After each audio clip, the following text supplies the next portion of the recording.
Yeah, there we are.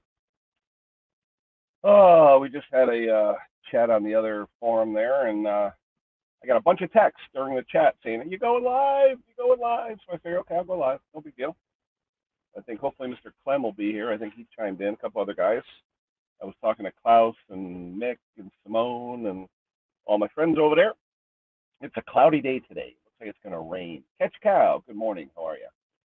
Cloudy day. Looks like we might get some rain. Very, very humid. It's like 90% humidity. Not too warm, which is good. Uh, got a couple customers coming over to drop stuff off. So, oh, customer's texting me right now about his equipment. That's good. Okay. There's one customer that called me just before I got struck with the COVID, and I haven't been able to service his stuff for like 2 months, and he's uh, he's finally coming around. Rich, hello, Rich. How are you? How's things up in Dundee, Michigan? Hope all is well. Henry, good morning, my friend. Rusted, hello, Pete. How are you? Everybody's saying hello, hello, hello.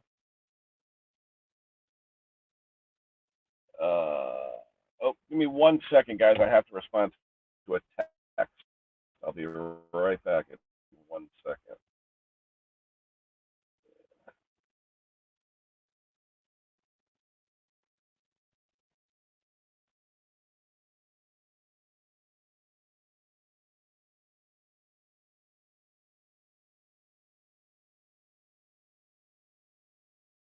Mower deck. He's missing a gauge wheel. It fell off. So, all right, cool. All right, Henry's saying hello to everybody. Tom, where's Tom? Hey, there's Tom. Come on up, Tom. We haven't seen you in a while. We'll see how you doing. I know it's 8:30 at night there in Australia. Yeah, and the customer just texted me. He said most of my yard is toast, so he hasn't had to use the power equipment, so that's good. Everybody's saying hello, hello, hello. Let me answer him. I love it when customers come on like this.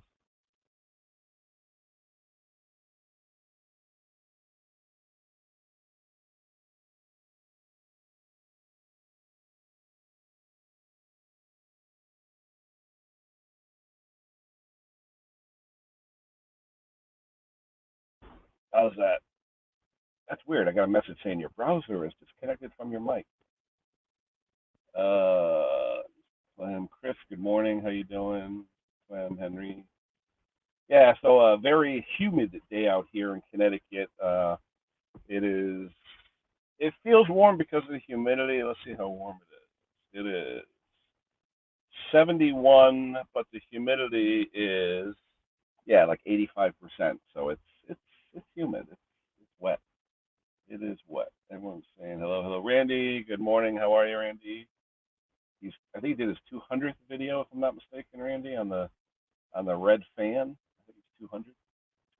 Everybody's saying hello, hello, hello. The link is out there. I'll throw it up again. Uh, yeah, the guy's saying the last time he cut his grass was July 19th. Yeah, about 5 weeks. That's about right. That's about right. M and J, how are you? Good morning or good evening, depending on where you are. Let's see. Everyone's doing good, doing good. I'll throw the link out there again. Post, paste, done, chat. Here's the link. Anybody wants to come up and say hello? Just a quick, last weekend in August this year. Hopefully the cooler weather will keep coming. Fall is the best time of the year. Uh, oh,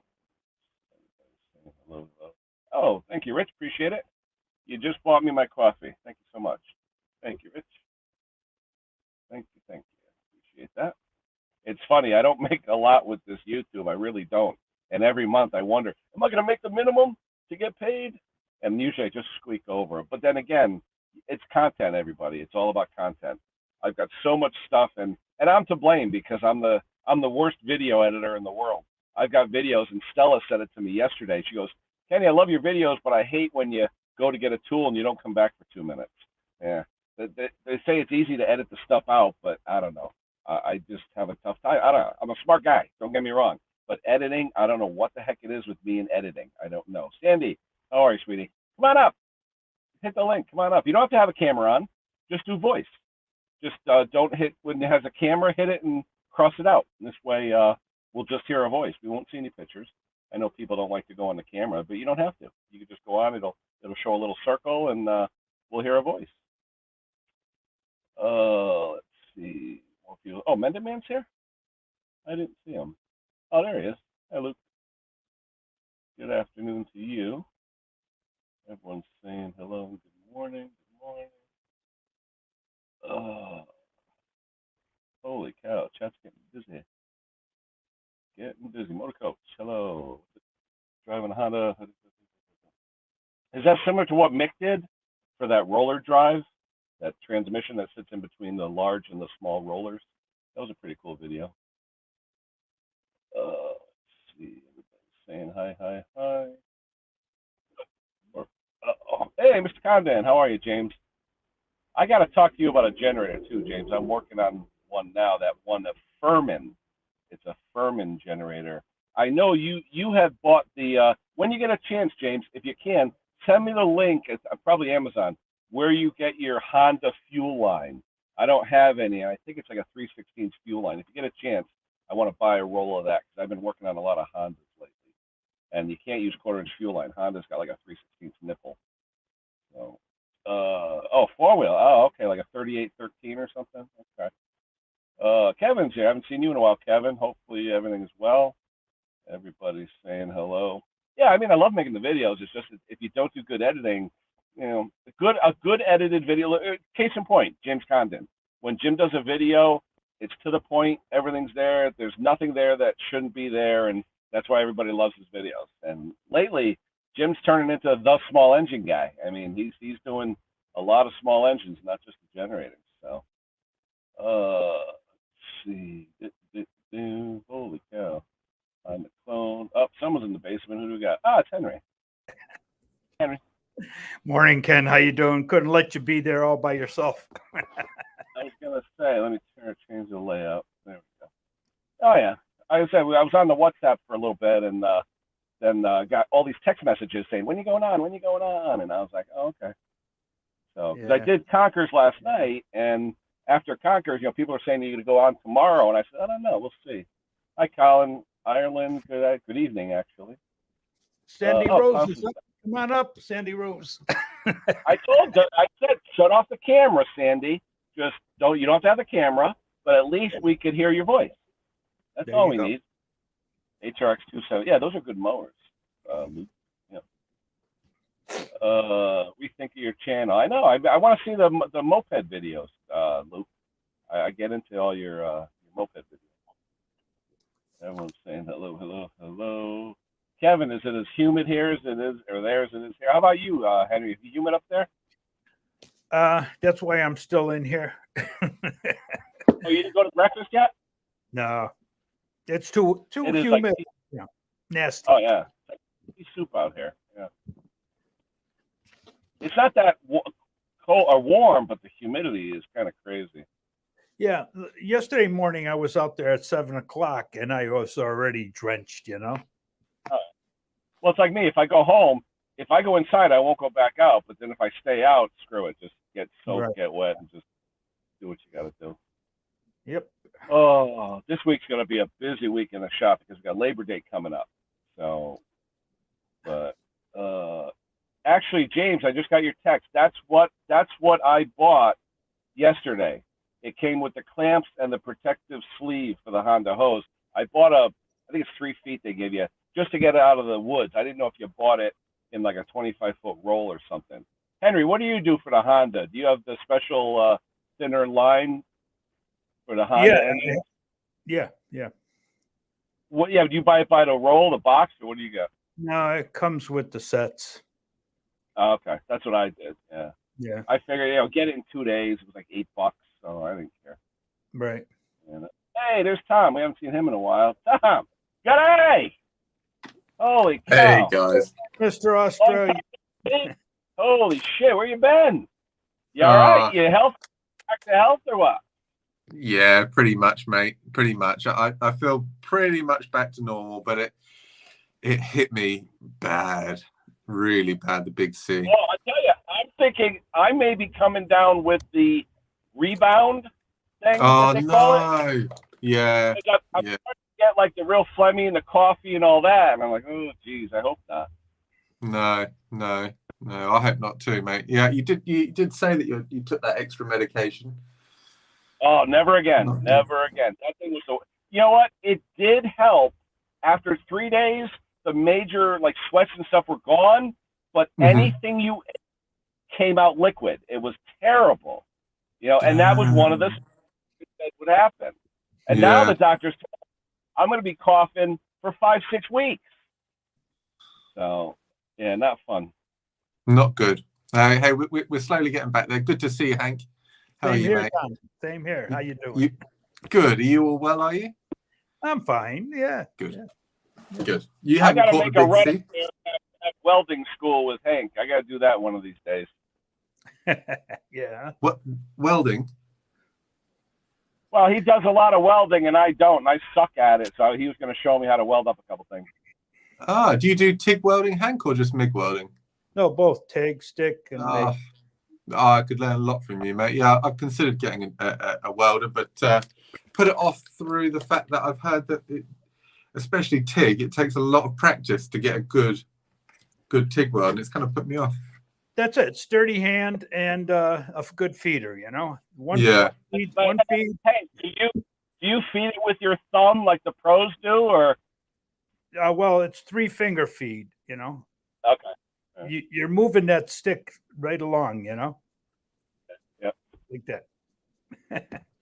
Hey, John looks a bit flash there, doesn't he? His new profile picture. Could bring up one of John's messages, Ken? Look at John there. I reckon you dropped 10 years, John.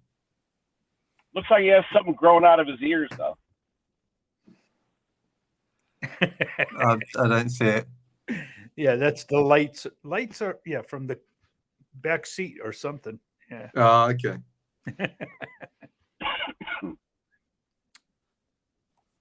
Oh yeah, that's from when I did that video where it was like John Ken, and I was like, "Where do you go for small engine repair?" And he's like, "Ken Small Engine." That's what that was from. People always ask me about that too, John. I should put it back in some of the videos.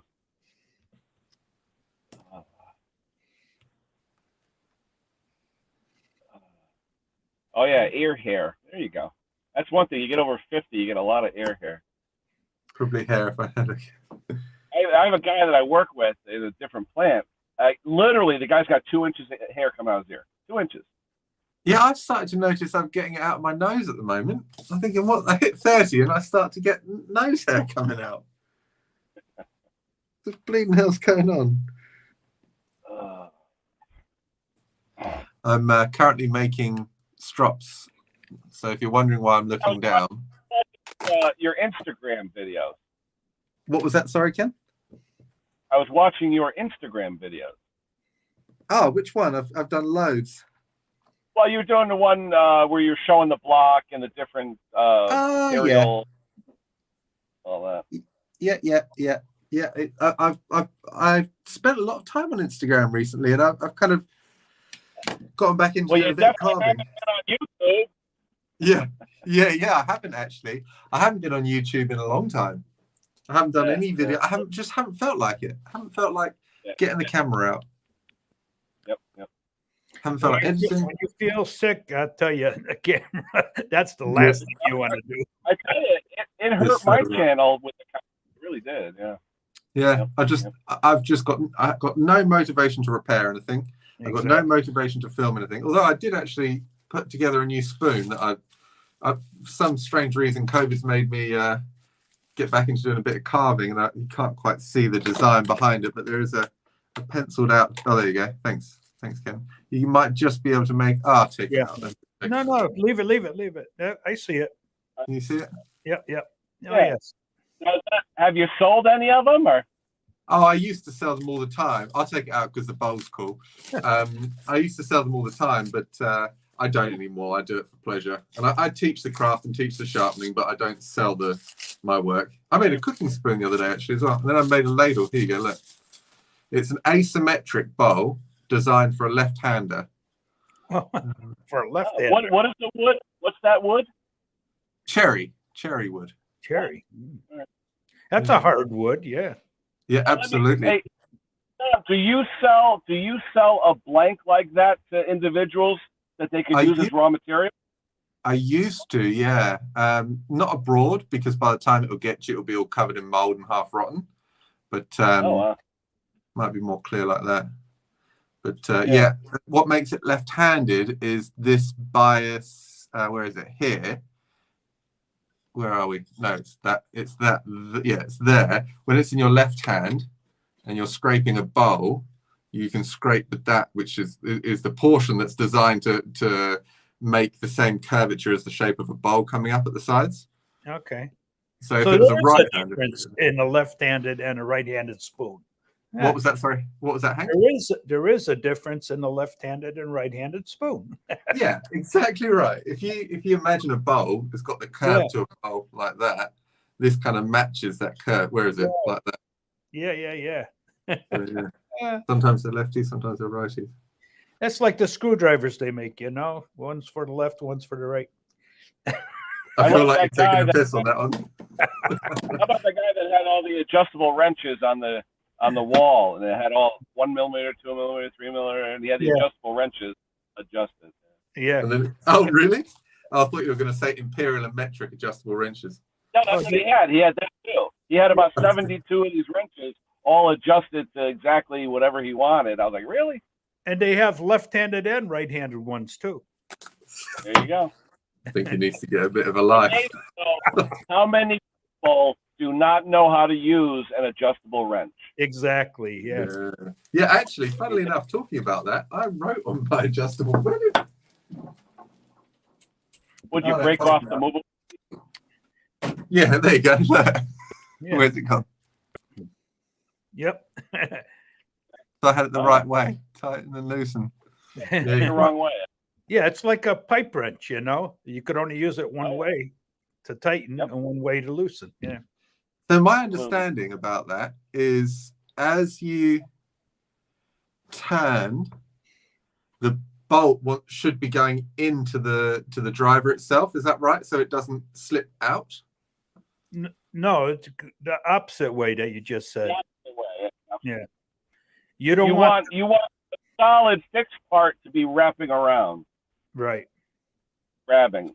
Let me get a bolt. Leonardo. Happy birthday again, Leonardo.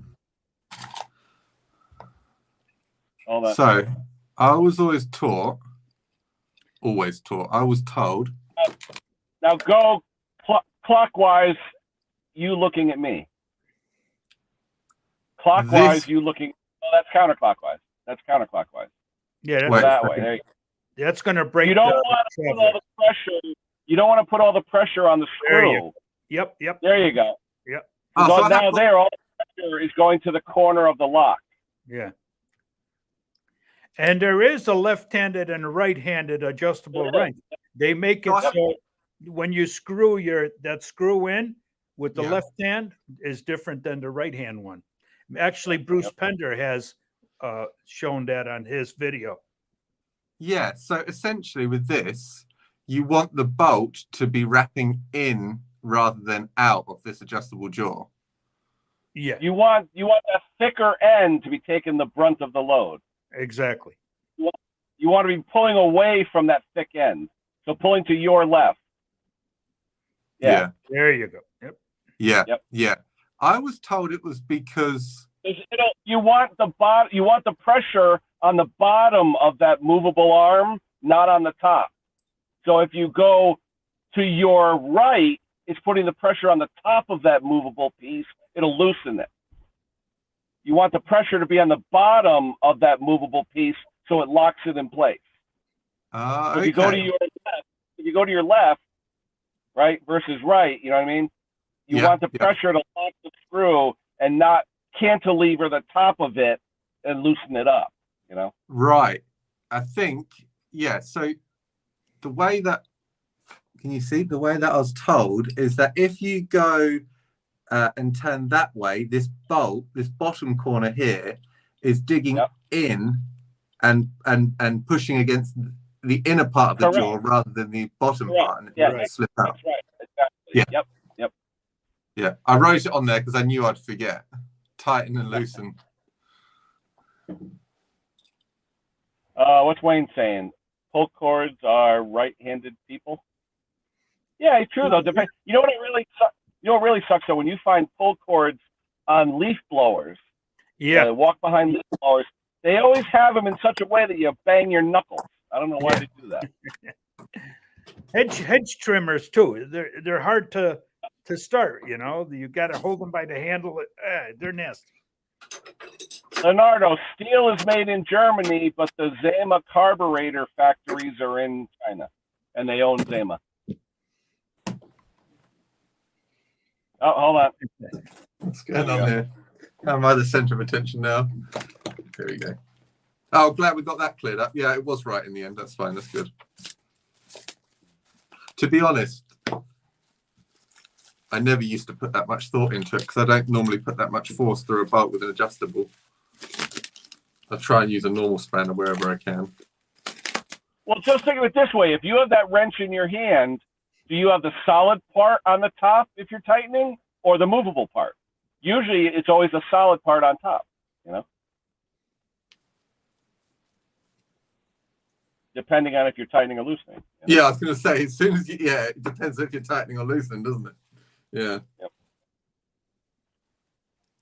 Oh, let's see. Wayne, I had that the other day where the customer put about 19 inches of pull cord on instead of 3 feet. I go to start it, literally, I broke it right off, and I look, I go, holy crap, I go inside, there's no more cord.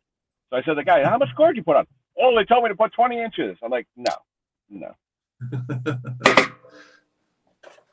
It's deceptive how much a mower can take. Oh, yeah. Well, I usually put enough cord in so it doesn't start double looping around the pulley. Once it goes outside the pulley, then it jams up. Yeah. Yeah, Henry, how many tires did you do the other day? You had a lot of tires. Yeah, I did. That was all right. I mean, but bringing them to the dump, they don't take them, and now you had to bring them to a place. Charges $2 a tire, no matter what size. Yeah, I had to bring it to a tire company, and they charged me $5 each. Wow, $5! Wow.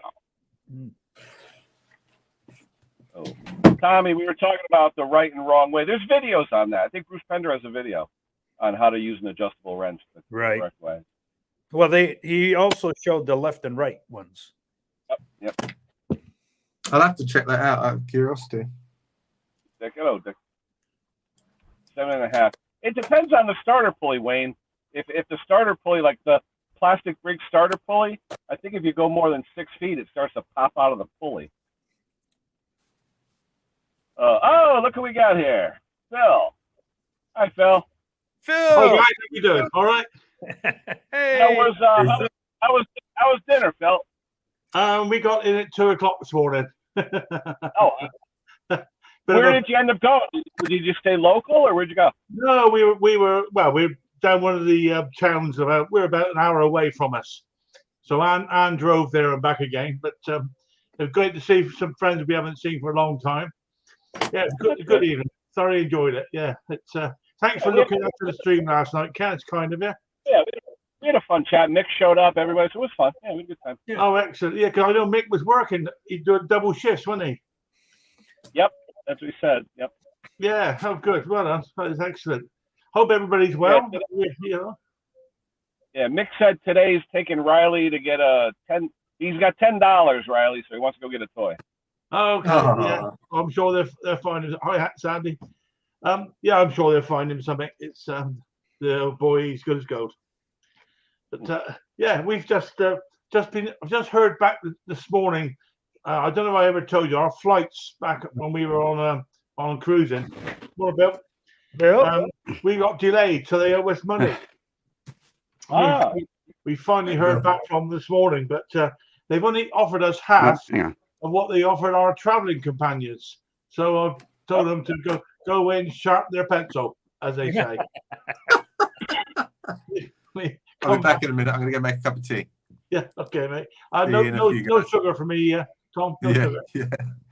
Anyone else want a cup of tea? Oh, It's been a while since there we go. All right, see you in 5. I Cheers. got my we lost Bill. Bill was here. Yeah. Yeah, I mean, things are really quiet here at the moment. I had something come in. Chap brought in a Sorry, chainsaw. pushed the wrong button. Yeah, chap brought a chainsaw in. He phoned me up. What day? Sunday, Friday. He said, I've got a chainsaw. It won't. It ticks over too fast, and the blade keeps turning around. You know. He said, "Well, bring it in." And I think I impressed him with a 30-second fix with a screwdriver, just to adjust to the slow running the idle jet Stop down. it. Yeah. So he said, "How much do I owe?" I said, "No, that's fine, absolutely fine. Don't worry, I'll get you next time." Yeah.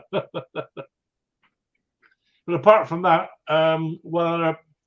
there's an old mount fill I've just done. Absolutely nothing in the shop at the moment, and nothing to buy either. It's really slow at the moment. There we go. Never mind. Time for a break, maybe. And I'm trying to teach myself on how to make pina coladas. You were saying you got the coconut. I got the right stuff now. So that'll be the next job. Maybe I'm not sure the head will take it this afternoon. It's been a bit of a heavy weekend.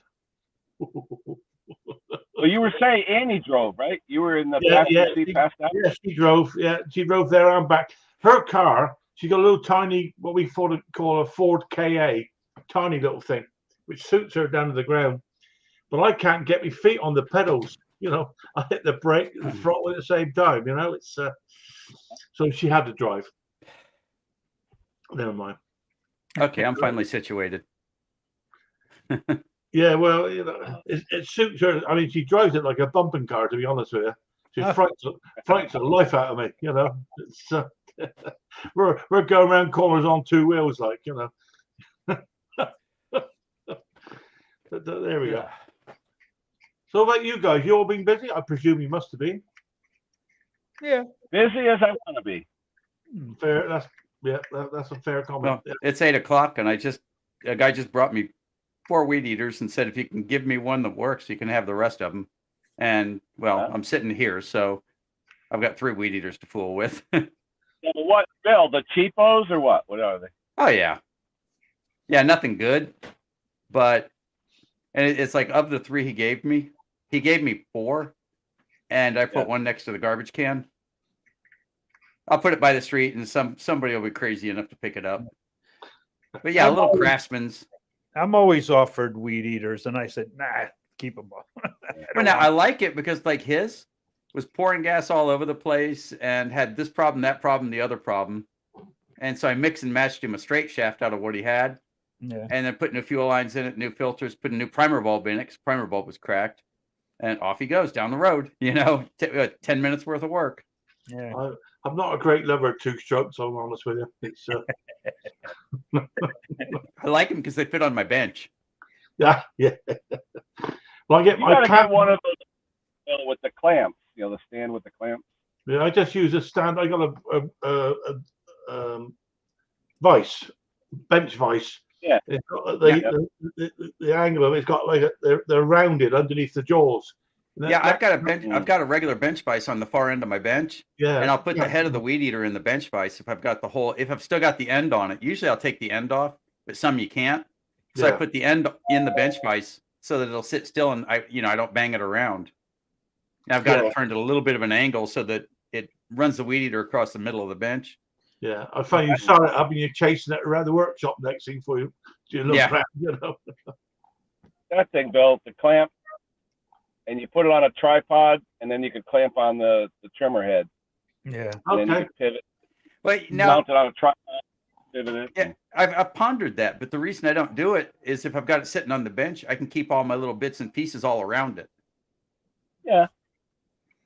Yeah, I made my own. I used a long nose vice grips, and then I welded angle iron on both ends, the top and bottom. I put rubber in between the middle of the angles. And then when I lock it in place, I got a stand, I put it right in and holds it real nice there. Yeah, I mean, do your vices, the bench vices you use, you got the jaws, and then underneath ours is rounded. So Yeah. For the pipe. Yeah, you got the pipe jaws underneath. Pipe jaws, that's the one. That's what I use, and that works really. I don't clamp them tight, obviously, otherwise, But and as Bill says, they tend to be a little bit across the bench. But hey, well, that's how I like it, though. I got in the habit of working that way. Yeah. So the head sits just about dead center, directly underneath all the screwdrivers and wrenches that I'm using to work on it. If I put it on a stand, then it's away from the tools. Well, my stand clips right onto my bench. Oh yeah, there you go. Whichever, as long as it's saves having to chase it around the bench, doesn't it? Otherwise, The same thing with my tire changer. I bolted onto my bench, so everything's around that bench. Yeah, I saw that. So you guys ever do a video? I just did this morning. You ever do a video and then you're doing all the finishing work on it and you look at it and say, and then re-edit it from scratch? No. Oh yeah, I got about 5 of them right now, Bill, and I can't figure out what I want to do to make them worthy. Yeah, it's like I've been a bit lazy recently, basically because I've had nothing come in the shop. I can, I'm sure you don't want to watch me changing a spark plug or whatever. There's just no point. So yeah. We would watch. So yeah. Yeah. All you'll see is the top of my head when I'm looking down trying to find the spanner. As long as you're using an impact wrench to do it. Oh yeah. Half inch. Yeah. I want to see you blow that spark plug clear into the piston. That would be a good video using a 1/2 inch impact and snapping off everything in sight. Yeah, I learned that lesson quite a long time ago, to be honest with you. I remember Simone was saying, I don't know if this 1/2 inch impact will be good enough to do suspension. It's like, if it's even vaguely decent 1/2 inch, even a vaguely decent one, not a complete junk box, it'll break every part on the car. Yeah. I mean, I must now. I've started using a torque wrench to tighten down the blade bolts. So I was always one for just using the impact and keep it going. Bill, there you go for the pina coladas. Just convert a strimmer to a pina colada maker. Wait. I've got a one horse, mind you, a pretty good weed eater motor just sitting around, a Husqvarna 323 motor. I think it's a bit of overkill, to be honest with you, especially with the price of power going up at the moment.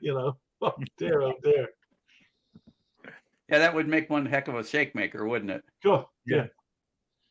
I saw the guy who made one of those. The first time he revved it up, he blew the damn top off of it. I can imagine. Yeah. What torque do you guys use for a blade then? Ordinary standard push along, walk behind lawnmower Put a blade on? Yeah, with blade. I know about 50 newtons, something like that, 50, 60. I go kind of big. I don't know what the newtons translate to in foot-pounds, but I set my impact gun at 120 and let it rattle 3 times. Yeah, I must admit, I printed off the other day. Where are we? Here we go. I got a conversion I use. What's 120 translate to? 120. Well, no, a 1 Newton meter is was it 3/4 of a foot-pound or something? Well, 100 foot-pounds is 135 Newton meters. Okay. Yeah, I usually go about 60 foot-pounds on blades. Yeah. Yeah, that to me is about 68 something Newton meters. That's what I set mine on. Okay, so I'm going way over that. Yeah. I used to just use the old impact to keep on going until it stopped turning. Hey, cars, when you go to get your tires changed at a car station or tire shop, 60 is what they use. It all depends on the construction, because I had 2 vehicles, one that had certain style of lug nuts, one that had a steel rim, one that had aluminum rim, and it was all over the lot from 60 to 130 foot-pounds, depending on, like my truck. it's 130 foot-pounds on my truck wheels. Keep in mind when you're using an impact gun, the first time it rattles, it's not up to pressure yet. It's nowhere near what you're set at. So if somebody's putting a tire on, they're probably putting it on with the gun set, 125 or 140 pound gun. But the first one they put on, they let it rattle 3 or 4 times. Second one they put on, they let it rattle 16 times, Well, they go ahead. They go ahead with a torque wrench now. Yeah, we do. And two people check it. The first one does it, and then the second person. Second one comes around, double checks. Yeah, that's what we got. Exactly the same. Yeah. Yeah, I actually lost a tire once at a tire change. Tire fell off going around the corner, leaving the place. My wife's Honda, they warped her rotors by over torquing. Huh. Really? They over torqued it. The motor was about 10 thousandths out. We're driving home. We're like, "The hell is that?" And they actually warped the rotors. Was it you say you're not going tight and then quarter of a turn it's right? And that's something along those lines? No, that's with adjusting rocker arms. Yeah. Hold on, Klaus. I don't think us guys that do all this sort of thing don't tend to take a huge amount of a notice of torque and stuff, because you guys are about the only people in the world that use foot pounds anyway. I mean, we all use meters. No, we also use inch pounds. Yeah. Yeah, there you go. A foot pound and inch pound. Over there. 12. Yeah, but it's funny though. Hey, Phil, if I asked you right now, okay, and I know the answer because I'm engineering and all that. What is a Newton? What is a Newton? What is it's based on the metric system on how far something will move. Yeah, 3/4. But what is it though? I know exactly what it is. But what is a Newton? What is a Newton?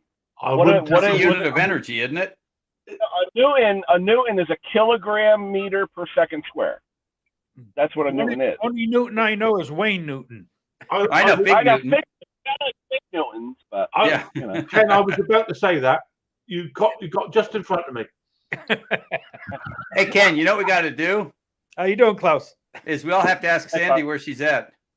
Hey Klaus, how you doing, man? I told I'm good. Come up. Thanks, Hank. Shut off the kid. Yeah, it's Okay, Sandy, you coming or what? I See, I see John's in the chat too, but I'm sure she's prettier than John is. Sorry, John.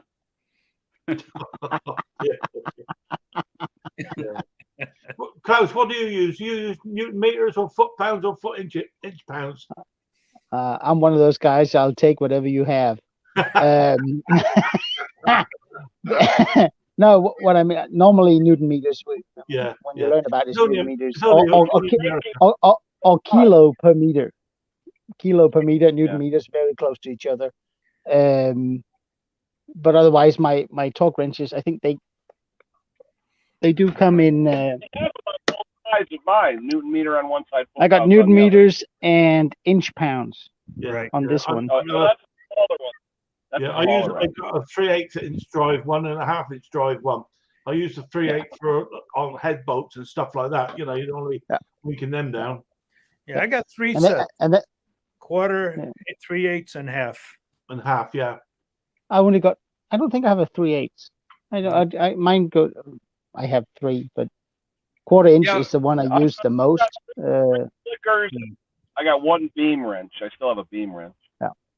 One thing though, I was you guys were talking about tires and all that, and blades, but do you guys use a torque wrench when you put on the nut for the flywheel on a chainsaw or trimmer? Absolutely. I tend to use a torque for that sort of thing. Yes, Klaus. Because it's all over the place, depending on the brand and all that. Well, Steel just had a recently. To be honest with you, I've never bothered before, but hey, it's got the tool, may as well use it. Steel had a huge recall on chainsaws, I think about a year ago, because they were tightened too much. And at the 12, 13, 14,000 RPM, it makes a difference because they would explode. Well, was that on the because they over tightened them at the factory. But on the clutch, not the clutch, not so much because it's self tightening. The flywheel is not self tightening. Yeah. Well, I'm going to go into the torque wrench now on the flywheels, because seeing that the flywheel has a built-in key and that's sheared, so Yeah. it must have not been tightened enough for it to shear. No. Yeah, agree. Either that, or you can sometimes, if people are not careful, if the mating surfaces are not clean on the flywheel and the axle, you can get the same. It just moves just a little bit and goes the key. Yeah. So, but I didn't. I mean, in the old days when I started doing this, I just used my rattle gun to take the flywheel off and reinstall it. But I've stopped doing that. Yeah. Well, that's the way. Because I mean, if it doesn't break when you put it on, but Steel just did this huge recall on chainsaws that were over tightened at the factory, and I figured there must be something about it. I'll tell you, I did a Kohler engine, and the flywheel is cast iron, and I tightened it with my rattle gun, and I cracked it in half. Yeah. I mean, if you have a speck of dust or something, since it's conical, when you hammer down on it, if there's the slightest, it'll crack. Yeah. I've done it on a quantum. I've done it on a quantum engine. I had this little. It's one of those tools. You know those tools that you're actually scared of. I have this one here. Yeah. And it looks so innocent, right? This one will give you 678 Newton meters. Right. Which is like twice of a battery operated one on the small ones. It's crazy. Well, that's about 500 foot-pounds. Yeah. I'm scared of that one. I only use it to take things apart. How you doing, Mick, down there? Yeah, Mick down there. Hank, my old cupcake. Good man. All Right, Mick. Hiya, Philip. How are you? I'm very well. Thank you for asking. Nice to see you, Philip. That's so very true. Did you get his toy, Mick? You guys get a room, will you?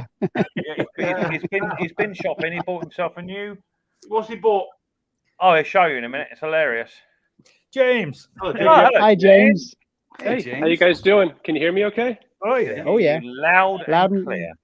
Perfect. My normal laptop stopped charging, so I'm kind of piecing something together here to stream. To be fair, James, that's what Ken does on most of his lives, just piece something together.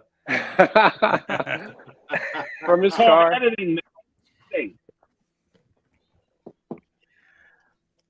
And then it got quiet. How did double shift go, Mick? Well, I'm only halfway through it. I've got another one in about tonight, Mick? hours. Yeah. Oh, well.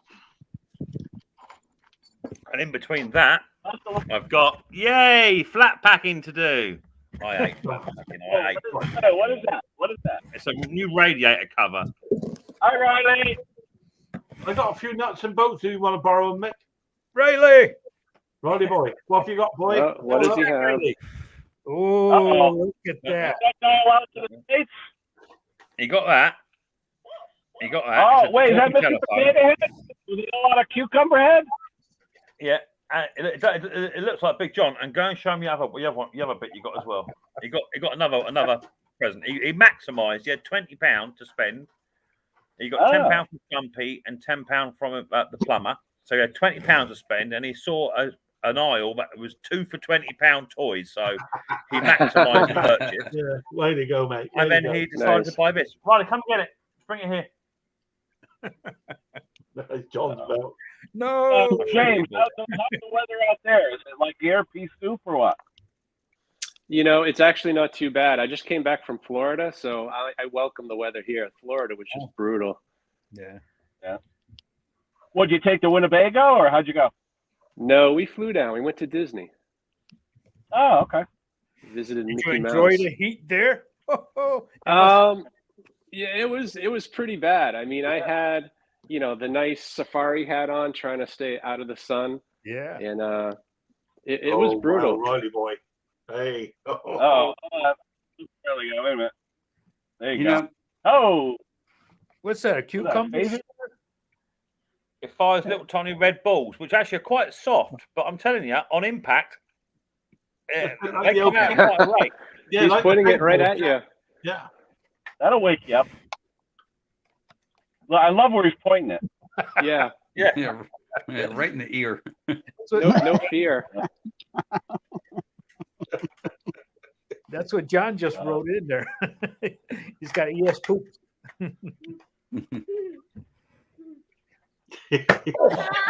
Oh. Point blank. Oh. It proper hurts too. It proper hurts. Oh man. He could make it It the even Texas hurts Rangers that with much. that aim. It even hurts that much. I would recommend not shooting Nana. That's how much it hurts. It's Yeah. proper. My ears Not ringing. a good idea. Of Hey, course, Mick, you I realize the saw more you tell them to make it, more you do it. You know that, don't you? Well, I've got the recommendation from John only to shoot in the butt. So Okay. Yeah, nice one, mate. Hey, It's like Mick, when I you saw get your those video. paintball things, isn't it? They saying they hurt. do a video on it. Did you say, James? Yeah, no, I was just saying I saw your video fixing the ATV for Riley. Yeah. That engine, I fixed a similar one for my son. It was a dirt bike. That little engine has a lot of power. Yeah. Oh, yeah. So it's I've had to restrict that to about 3/4 for him. About 3/4 for him. And a good he's idea. about halfway open now on the restriction, but it's still too much for him at the moment. But yeah, it's got some poke. It's got some poke. He'll Not get the head. good at Does he know how to use the brake? Does he use the brake? No, he doesn't use no brakes are for girls. Not the head. Not the head. No, it's point blank. I Get out of can it. just see Nick tonight chasing around CCC with my gun. All right, go on. Skedaddle. Go and find someone to shoot. Go on. Oh yeah, it's funny, Conker, isn't it? You actually come down. You won't be laughing then.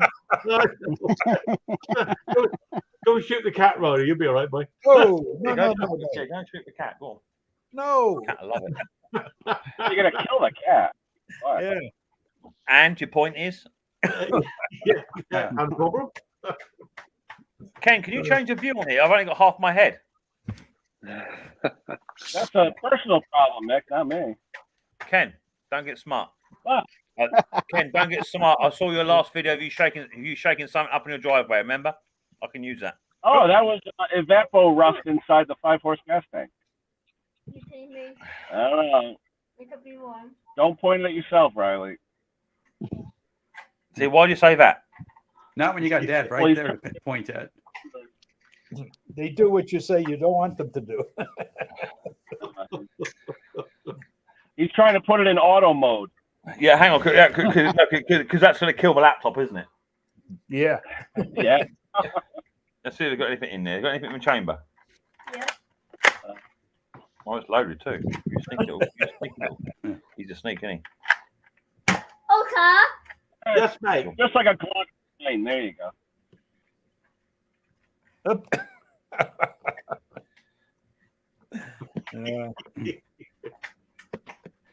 I wonder if he could shoot what are your chocolates? Those special.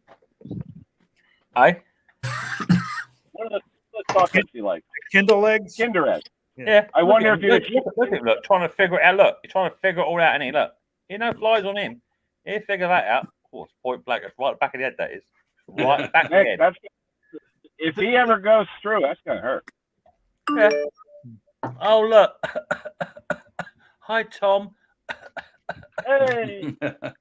Hi, Tom. Back again. Did Hello, everyone. you have Australian flu? Mate, it was so bad. It was like I would go through 10 seconds of shivering, and then I'd be back to normal. Did you need to have a cuddle every 10 minutes? I just went for a cuddle now, Katrina. My cuddle meter's full. Don't worry. All right. Oh dear. Oh, phone's ringing. Okay. I think I've said it. James, hello, mate, down the corner. I really enjoyed your most recent video, James, of the. Actually, it wasn't your most recent. It was the chainsaw that you did. Yeah. I sometimes try chainsaws. Yeah, It's surprising. I've only actually purchased one chainsaw ever to fix, and then subscribers keep sending saws to me, and I'm like, I do 4-stroke engines, and they're like, yeah, but I've seen you fix saws, and they just send them. So Yeah. I keep fixing them. But James, But I agree. that McCulloch, that's my nemesis. I hate that Happy saw. What do you Bunny. got? Righty boy. What do you got? Oh. Hey, Hey, Riley. Mr. Potato Head? Yeah. Call John. That's the vegetable phone. Call John. Yeah, I'm calling Oka. Yeah. Well, someone's going to send me a Mac Pro in a couple weeks, so that'll be interesting. uh-oh. Yeah. Come on, the six. You need 4 hands for that one. No, the Mac Pros are good. Mac Pros are decent saw. Yeah. Yeah. Well, it's going to be better than the Eager Beaver. Oh yeah. Oh yeah. Yeah. No, they are a nuisance. I've recently done one. It was just this cheap. I don't know if you have Audi in America. You probably don't, but a cheap Audi thing, and they're just junk. They're a nuisance to tune. They're a nuisance to work on. The parts are so cheap. But it was just I just so happened to recently finish my one, and then I saw you upload your one, and they're all similar chassis of those cheaper engines. And no, I enjoyed it. So good work, and I enjoy your videos, mate. So good to talk to you. Good to say hello. I bought 2 brand carburetors, Husqvarna carburetors, for those that had that special plate on the back and all that stuff. Both of them leaked out of the bag when I dunked them in water with a pressure test. Out of the bag from Husqvarna, OEM. Yeah. So even the parts are terrible.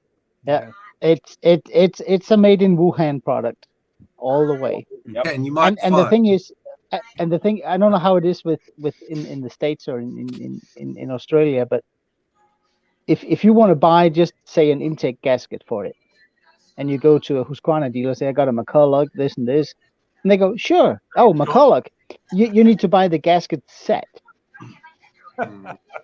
Yeah. So you buy the full gasket set at the tune of, I don't know, $60-$70 US to get one intake gasket, because it doesn't have a parts number. I hate McCulloch saws.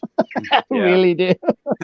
Ken, going back to your carb thing that you mentioned, it was quite possible the fact that it just needed a bit of fuel through it, because I've rebuilt a bunch of carbs, and they'll leak past the gaskets. Even though technically they shouldn't, they will. As soon as I put a bit of fuel in there, literally just squirt some fuel through it.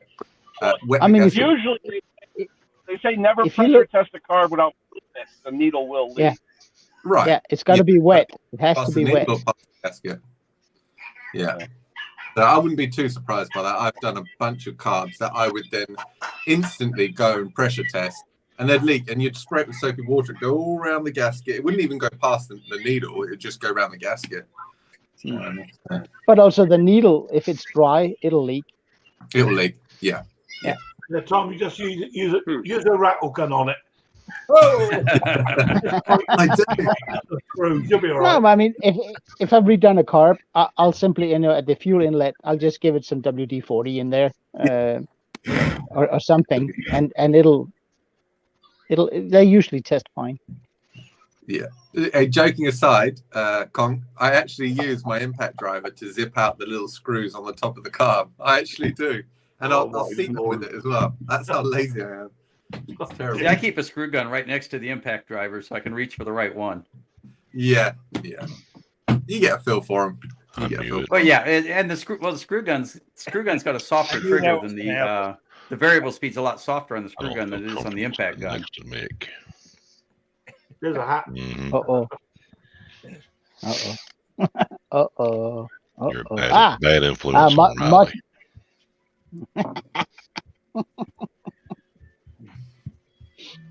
Well, it's nice to see everyone's Good faces. morning, everyone. How are y'all? Morning, John. Good, John. How are you? I'm doing good. Good to see you, John. Had to come defend myself. Your Pardon? painting all done? What? painting. Oh yeah, you were not coming through. He's supposed to come back around. Yeah, that there car might. today. It has an issue. Yeah, when somebody else talks, Ken, yours drops out. So And I to hear be fair, you. John, And also, that's actually beneficial to us, isn't it? Yes, it is.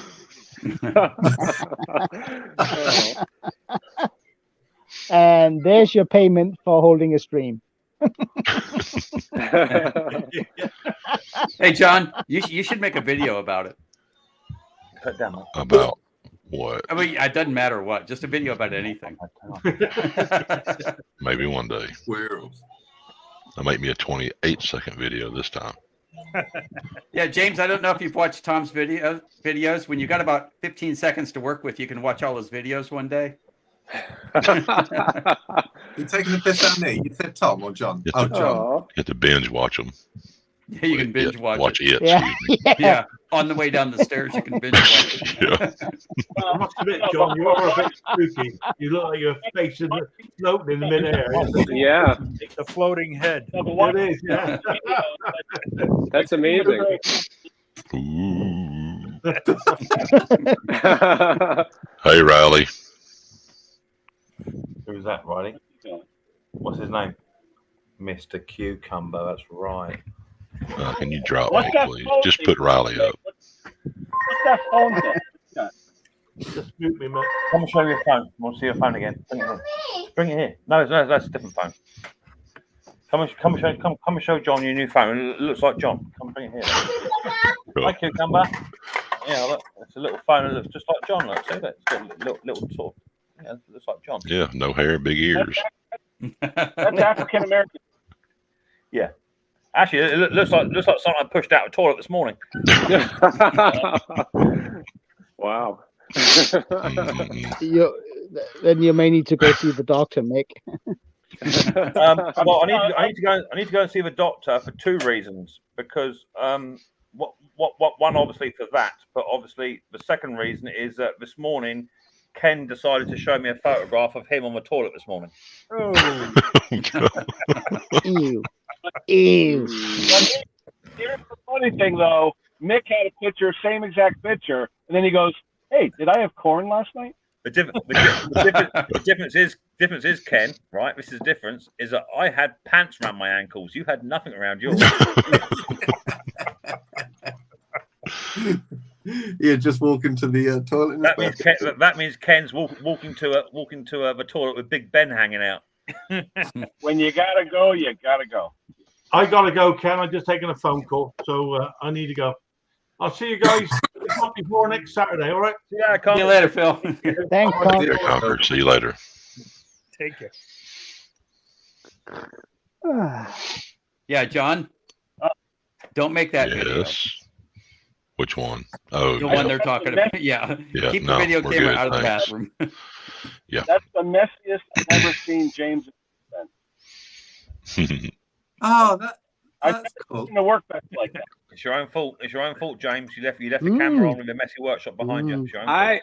I was on vacation for a week, came back last night, and I couldn't go to bed, so I tore into something. Yada. No excuse. I'm supposed to be cleaning up right now, Yeah. but instead I'm on.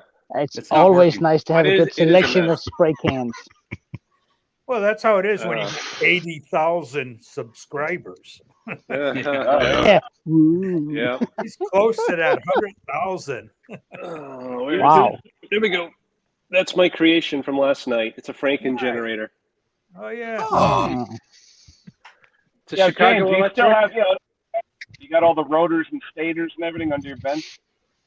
Yeah, they're kind of migrating a bit, but yeah, the rotors are under here, and stators are tucked away back here. You probably can't even see them, but Oh yeah. When I first met him, he had like nothing under there. Now it's like a freaking parts store. yeah, I'm actually getting a storage space because it's getting bad. I have log splitters, tractors. I've got something I'm working on right here, and go-karts. Oh wow. Yeah. oh, So- nice. All that stuff is kind of in progress, but there'll be videos Cool. once I get all the parts. Yeah. Cool. I watched one of Mick's earlier videos. In fact, one of the first videos, and I think you had about 3 lawnmowers, Mick, 3 or 4. And at the time, you're like, I think you said something along the lines of, I'm paraphrasing. Yeah, I've got quite a few now. I just think fast forward 3 years. Back in the early days, before you become a hoarder without admitting it, yeah. Yeah, apparently 70 mowers in some people's eyes is too much, like my wife's. Don't quite see the problem. How come that happens? Yeah. Well, it happens to all of us. It does. Not me. Did you remember that big job lot I picked up just before Christmas? The bloke rang me up. He said he was a subscriber, and he said I must have at least 60 mowers here. He said £1,000 a lot. You can take the lot, and they're all. I've made a lot of money off that job lot, and I even went to the audacity of hiring a Luton van to go and collect them all. I actually paid £90 to go and collect all those lawnmowers. That's mad. Mrs. P was like, "I'm so glad you got it all in one load." I was like, "No, I've got to go back."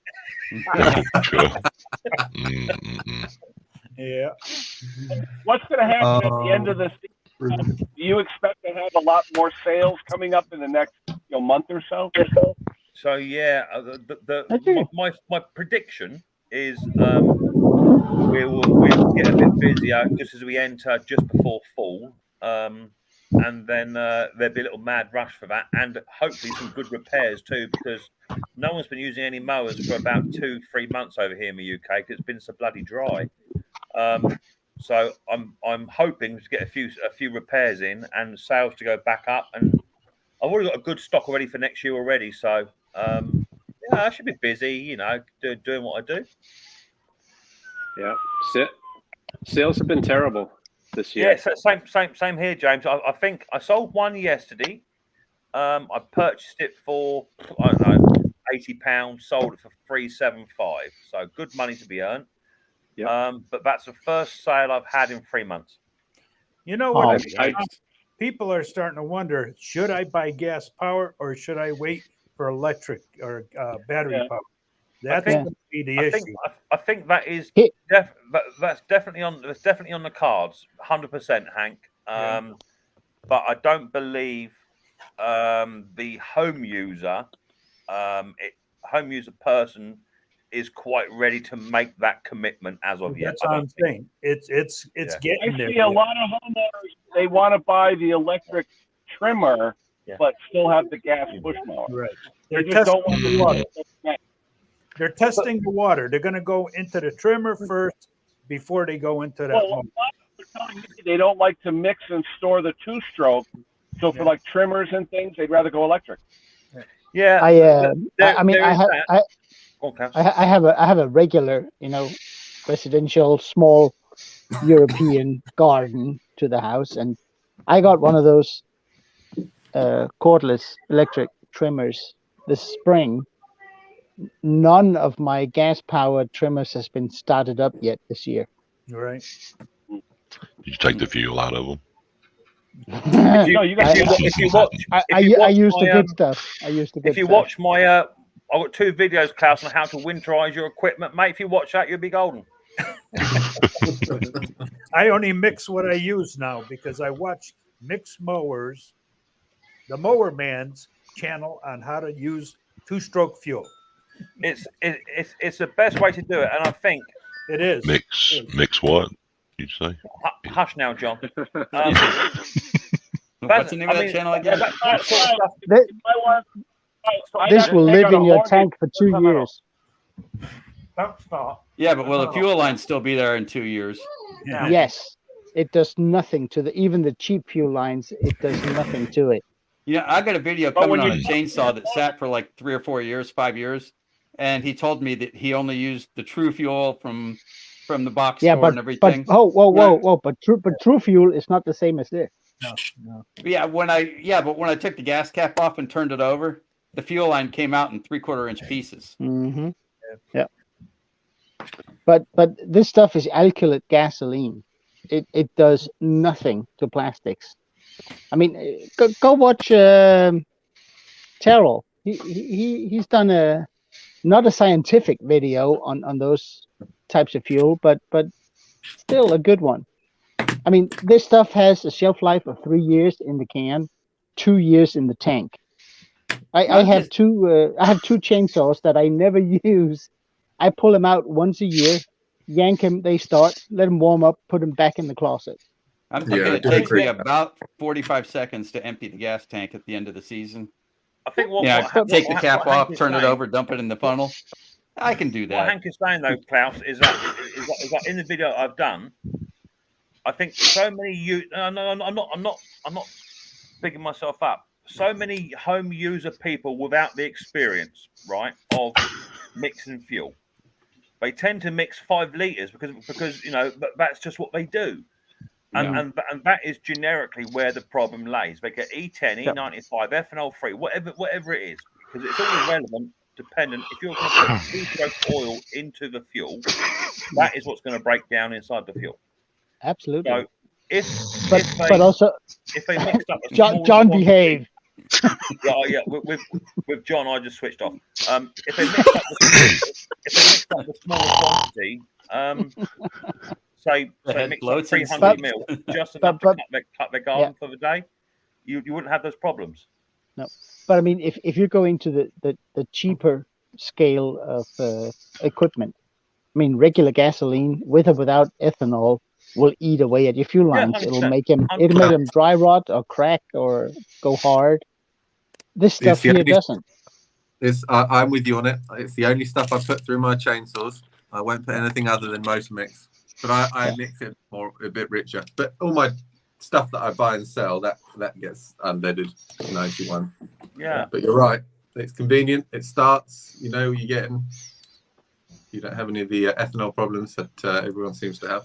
9 times out of 10 is purely because someone buys a cheap bit of machinery and they go to B&Q or wherever they're going. They buy the cheap 2-stroke oil, the cheap fuel with up to 10% ethanol in it. They make up 5 liters, fill up their strimmer, cut their garden 3 times, and then just leave the fuel in there for a year. That's the problem.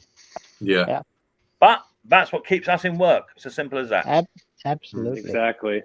So you can keep your motor mix because that's no good to me because that keeps machines running. I don't want motor mix. Just because you're cheap. It's just because you're cheap. Go pay the money and see. Hell no.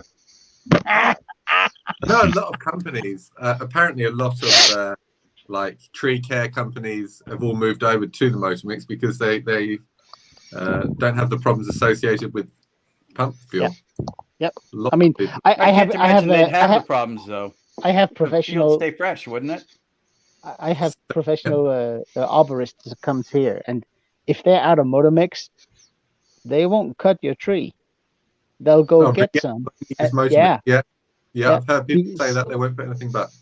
No, because what happens is instead of having to service their equipment, twice a year, now they can do it every other year, and it still starts, and it's But yeah, it costs a penny. Yeah, it does. It's expensive, but I mean, 2 hours at a Husqvarna dealer will cost you too.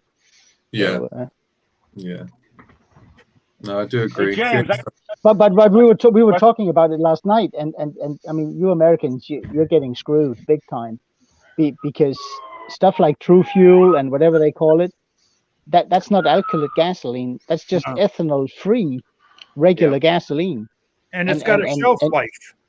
Yeah, it does. And it's you're paying a lot of money for it, and it's not better than regular not. Yeah. I got a quick question for Jim. Furman generator, Furman with the tri-fuel or whatever. The tank, it was full of God knows what. I drained it, but the little nipple that comes out of the end for that small tubing, does that unscrew? And there's a filter inside of it. On a Furman? There is. Yeah, it's a Honda clone. All Honda clones have that filter inside the tank. So you just got to. So do you recommend taking it out? You can, but there's a little seal there between the tank and the nut that kind of goes against the tank, and there's a good chance that seal may not reseal once you take it out. It's not an O-ring? Is it an O-ring or is it one of those square? Yeah, I guess it's an O-ring. I mean, they're always pretty smushed when I see them, but I have a couple over here. Let me take a look. Is it the kind that has the?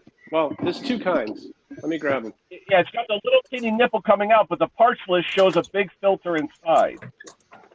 Yeah. Long filter inside.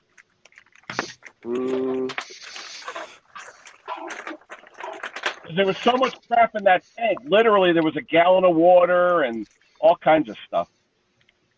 Yeah. There's two different kinds for those tanks.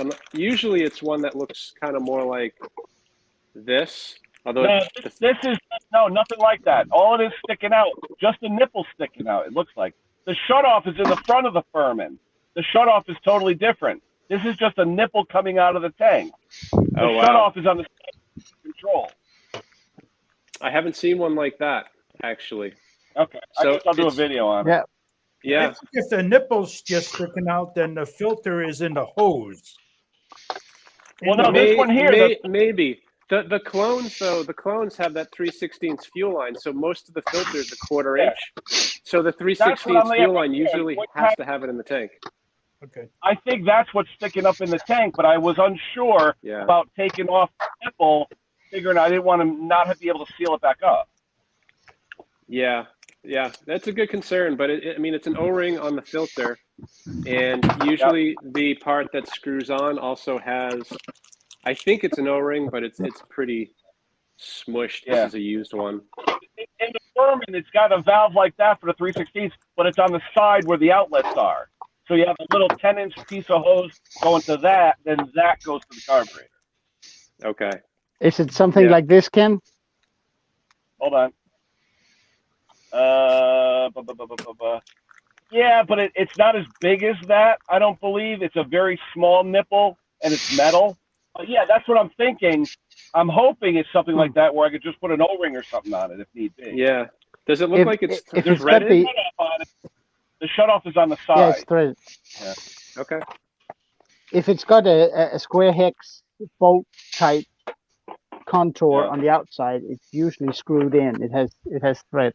The pamphlet shows it as removable, so I just didn't know if it was anything where it was a special seal or something.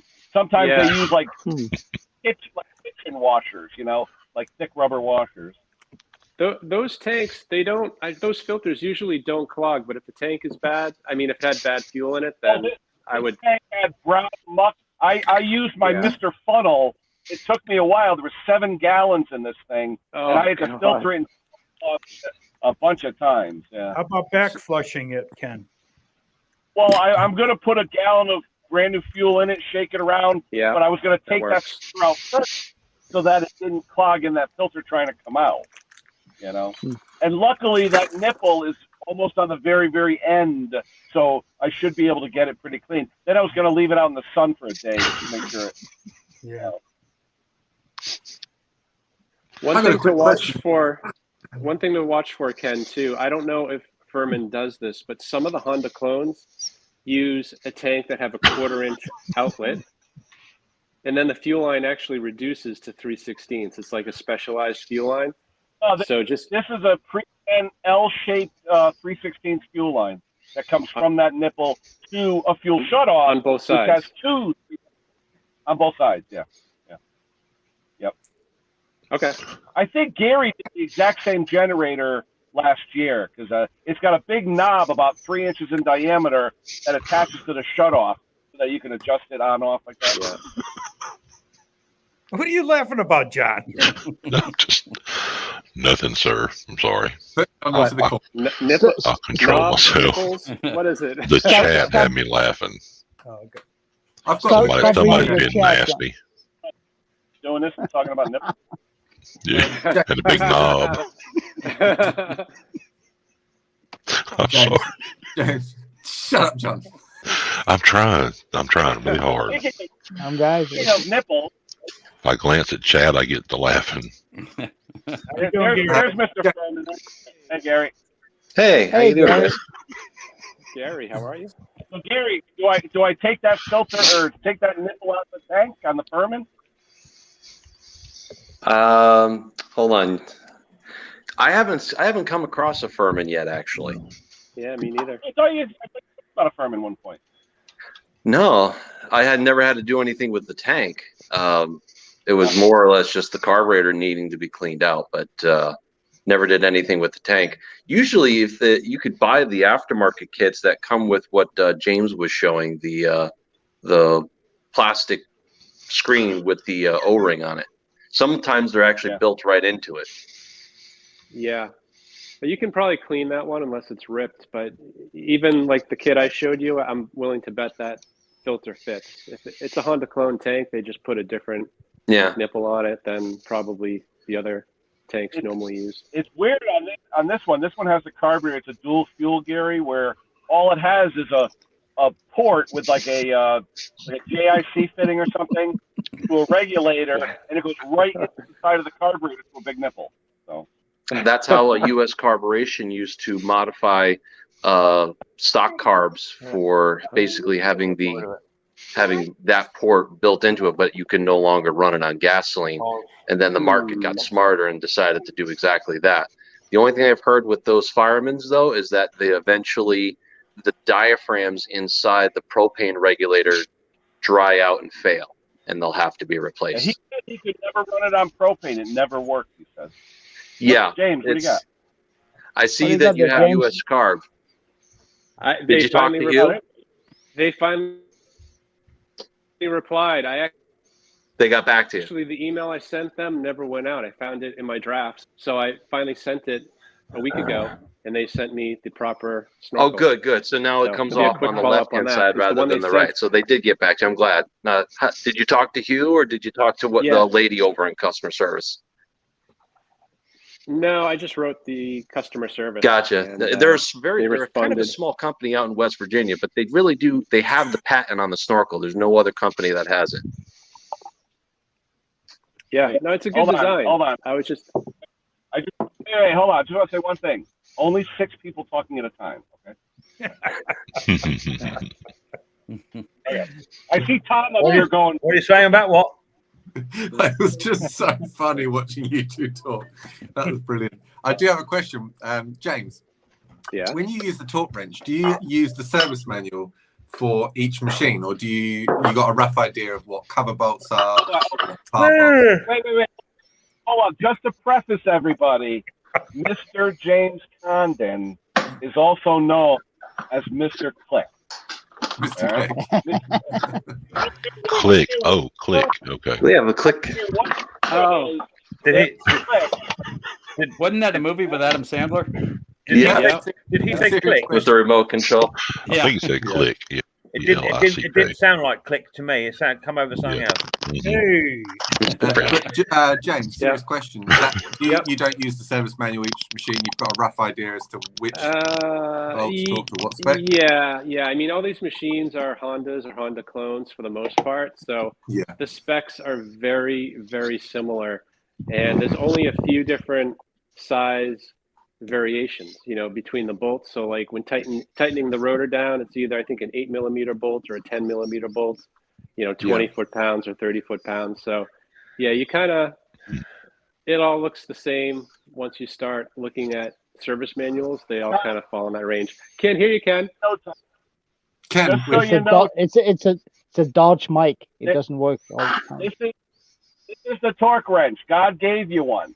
So just say click when you do it. Do that again, Ken. Tom, I don't. Sometimes I don't even know my own James, I apologize for this.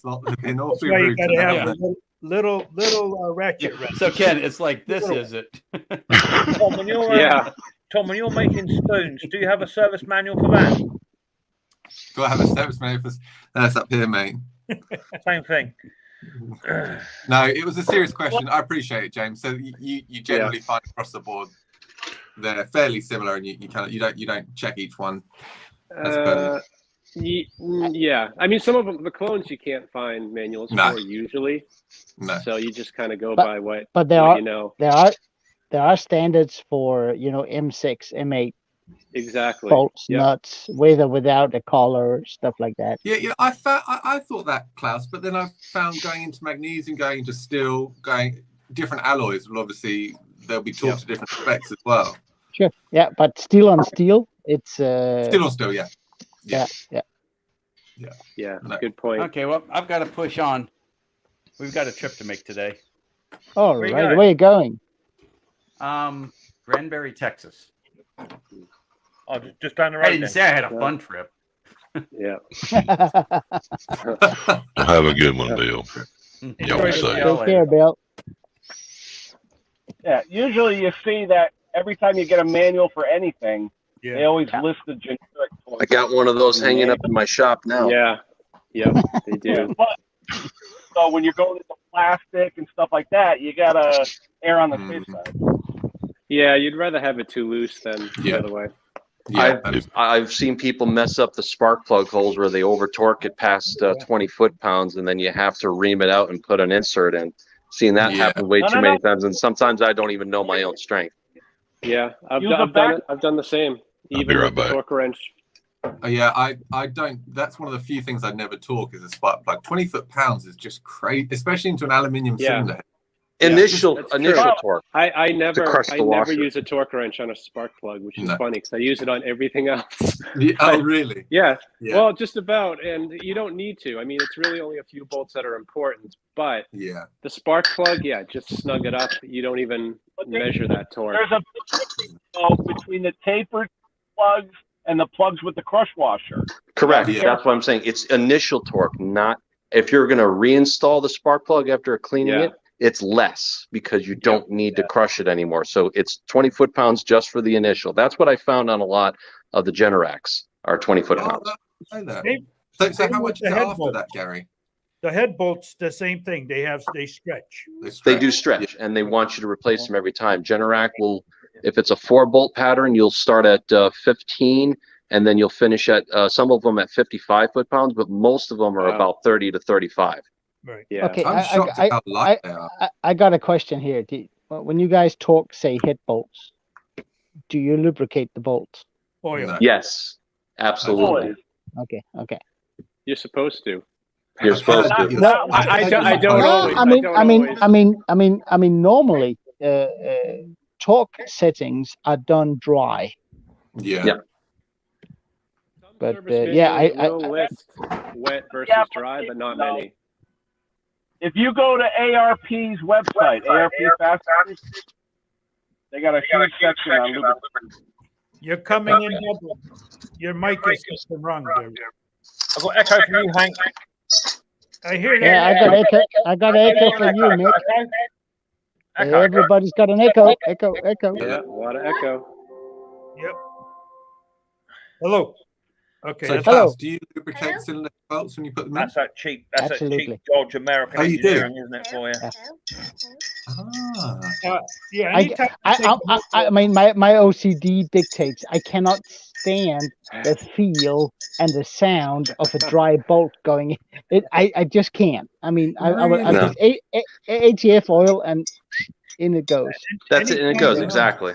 Anytime we I've take always, am I? What, I don't know. I've always try again, avoided any oil. Henry, try again.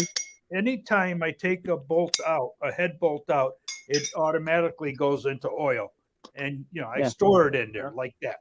Then when I put it back on, that I don't- Really? Yeah. It's funny. I've heard people say they do it. I've never seen in any manual specify to use oil. Yeah, But I've heard people do it. I've never seen it either, and I get criticized when I do it without oil. But it's like the manual didn't say to do it with The oil. manual didn't say it. No, I've no, had more it bolts doesn't. come out because of oil. And I mean, the only thing you risk. Sorry, Ken. The only thing you risk is that with the oil, you're simply tightening it a little bit more. Yeah, Yeah. It's an equivalent of using a Loctite product. You will be tightening Yeah. it just a little bit more. That's a good question, actually. How many of you guys have done or found blue Loctite on head bolts? Yeah. I have only on Chinese stuff. Yeah. I found a few of those, and I'm like, and it's always on Yeah. the Chinese clones, and I'm just like, wait a Yeah. minute, does Yeah. that actually Yeah. do anything? Yeah, but it does. Really? Because if the quality of your threads is poor, it makes good sense. Mhm. It's a cheap product, and if you have too much slop in your I mean, Loctite is your only savior, isn't it? Yeah, you're right. If I put most two-stroke, pretty much any two-stroke, I'll put back together. Every single bolt will have Loctite, a little bit of blue on there. A little bit of blue, yeah. But back out. Anything that exceeds 70 degrees C, Loctite is useless. Yep. Because it goes back into a liquid when you heat it up. So, it's funny. So it doesn't make. Go ahead. The only thing I say is the Kohler K series with the cast iron block, their torque ratings of 30 foot-pounds on the head bolt is only when you put motor oil on the stud. If you don't put motor oil on the bolt or whatever, it's a different torque rating. So they tell you torquing with or without. They give you different readings. Yeah. Well, most of those K series are cast iron blocks, anyways. They're not the aluminum blocks that they're using nowadays. Different metallurgy. Yeah. I get nervous going into aluminum with over torquing and all that because it's so easy to rip the thread. Yeah. It is. Exactly. I'd rather blow a head gasket than exactly. It's just heads are expensive. I mean, on my John Deere engine, I got a Kohler CV15, and it cost nearly $300 with a new head, valves, stem seals, springs, everything. And it came with the 2 different head gaskets depending on the block you had. And I'm like, I am not going to go and mess this up, or worse. It's just not worth it. No. So far, no, but I mean, it is. Yeah. I mean, unless it's a bolt that's going to cause damage when it comes out, then you have to be really careful with the torque and the Loctite. But usually, if it loosens up and it's not going to destroy the machine, I'd rather have it on the and I think side. that they rate the head bolts specifically for the expansion and contraction of the type of metal block that you're bolting it to, because they're going to stretch anyway. And for on that Kohler, I think I did 30 or 34 foot-pounds, was something a little odd spec there. But so far, it's been like 4 years since I did the rebuild, new piston rings, new everything, and it's been running great. I got nearly 100 hours on it. But I mean, in this, go ahead. In designing it, normally your max torque spec should be about 50% of what the bolt and the bolt hole can handle. So if you can't handle it, they go up in size. So normally too, with these bolts, there's a big difference between thread chasers and caps. That's the angle. Always break your bolts by hand and then go ahead with the ratchet gun or whatever. But break them by hand so it's loosening. Otherwise, you're going to snap that bolt. On the older style Tecumsehs, they used to have really, really thin head bolts, like the 1970s Tecumseh heads. The flat heads, they were so small, down to size bolts. You had to have the smallest ratchet just to crack them, because you put a 1/2-inch ratchet just to undo them, you snap them straight off. They snap by the mother. Especially the ones that went inside the exhaust port. The carbon would get on the bolt. Game over. Klaus, you mentioned about Loctite getting hot. I put Loctite for the not exhaust, the muffler bolts, and Taro's just uploaded a video, and run the saw for a good few hours, pulled it out, took the bolts off, and they were still tight. It didn't loosen up. But I know what you're saying. But they do say over 70 degrees or 80 or 90 degrees, and apparently it's no longer any good. But I haven't found that to be the case. No, but I mean, it won't do any damage. No, it just wouldn't hold as tight, but it still did hold. It still did. Yeah, I got to drop, guys. I'll see you guys later. Thank you, Gary. Take care, Gary. I mean, see you, man. It'll hold, but it's not because of the Loctite. Because the Loctite, when it gets heated up, especially in around an exhaust port, it's not doing anything. Yeah, when the Loctite cools back down, does it grip again, or is it just trash at that point? I don't know. I don't I'm know. not sure. I don't think, James, I think actually once it's heated up, it's done, because then you have the ability to crack it off and it just crumbles. It goes into like the red Loctite crumbles, the blue Loctite I've found doesn't. It just kind of comes out with a bit of resistance. I mean, red Loctite is designed so you should heat it up before removing the bolt. Yes. But if you have the green stuff, you know, the one I think we've been talking about it a while back on the Honda GCV carburetors. You have that little adjustment screw that only allows you to go in like quarter of a turn because there's a cap on it. Yeah. That cap is set with a specific green Loctite. If you heat it up, it becomes viscous, so you can take off that cap. But once it cools down, it turns back into a plastic. Because when you scrape it out and it's cold, it shatters like brittle plastic. It's blurry. A little blurry, Ken. Pull it back a little bit. There you go. Pull it back a little bit. I just realized my thing's Still blurry. Pull it back. Ken, pull it. Ken. Read it, John. John's asked you to pull it back a little bit, Ken. This one says, to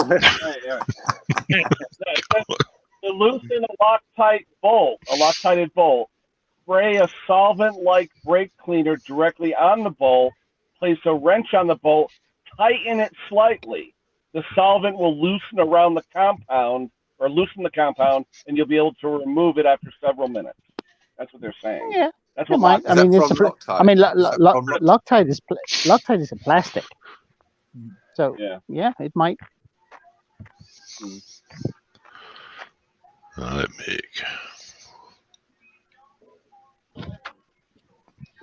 Don't look too close, James. It's not worth watching. Look at James squinting. James is squinting. Look. James is like, what is that? Oh, Cucumber Man. I don't know if James knows the whole story. James don't want to know the whole story. No, I don't know any of it. Thank God somebody doesn't know it. At last, we have someone with pure thought. Oh, yeah, I don't know about that. Sorry, wrong button.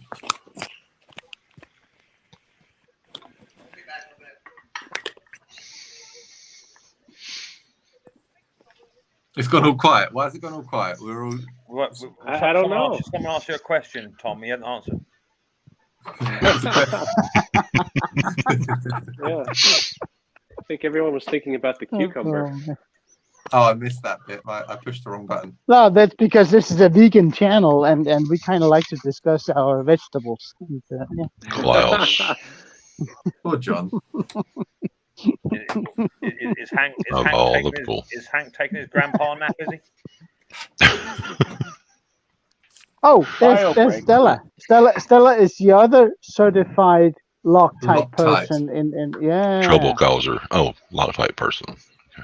Because let's see if we can find it here.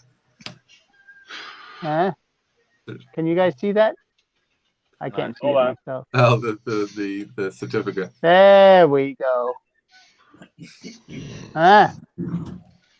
Hey, Klaus. Yes, sir. You were talking about Motormix a bit earlier. I watched a video by Carol who showed that the Aspen fuel is actually slightly cleaner burning. I tried to get hold of it, but we can't get it out here. Can you get it in Europe? It's the same. I mean, Motormix, Aspen, same old. Well, they're both an alkalite fuel, but they burn. Yeah. It must be the oil that still uses. I've found still oil does burn a bit dirty, to be honest, compared to some of the other two-stroke oils that I've used. Who did the video? Who did the video on the still oil with the burning on the piston? No, somebody else did it a little while ago. It might have been Mo Medic. I'm not sure. He did a video, or Chicanic did a video on it a little while ago. And but very, very high burn rate on it apparently. The steel oil has only one disadvantage, is that if you are not running your equipment full throttle as it's designed to, there'll be a buildup, because the oil, the steel oil, I think it's called Ultra HP, is really, really good, but you need the temperature and the RPMs to completely burn it off. Yeah. So that makes sense. I mean, I buy the Motormix because my local place where I go and buy most of my parts, they have it. But whether it's Aspen or Motormix, I don't care. It's the same. No, I just haven't. I can't get the Aspen out here. Okay, it's alkylate with full synthetic 2-stroke oil in it. Oh, I was going to ask you, Tom. What was that video clip you sent us the other day where you got hold of that Strimmet engine and threw it against the floor in a fit of rage? Yeah, John said to me once, "You're so calm and like smiling and happy, not calm, smiling and happy in your videos." And yeah, it turns out that I should have just taken the muffler off to realise that had a scored piston. So it would start, it would run, and then it would get warm. The piston would expand. It would hit the galling of the cylinder, and yeah. You're right. You're right. Stroppy little bugger, yeah, isn't you? When you get the knock, isn't you? That was about 1.5 years ago. And Yeah, I'm pleased to admit that I've there. matured quite a bit since then. But yeah, it peeved me off. That did. Yeah, I see that. I see that. The way you threw it. Yeah, I see that. Unlike Luke, you can share that video. I don't mind.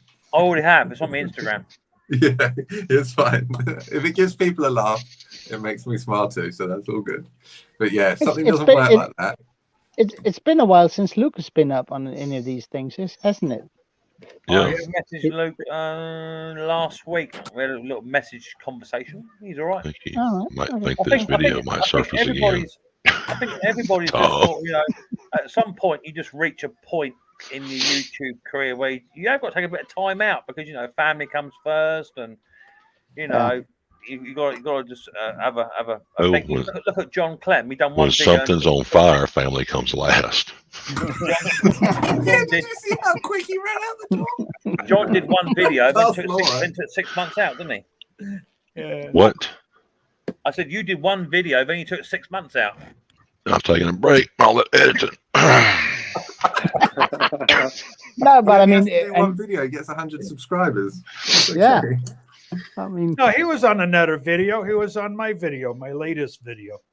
Yeah, I just happened to call him or text Mr. Henry at the wrong time, apparently. Oh, that's nice. He was changing the tire and his my message is going off. Let me see who it is.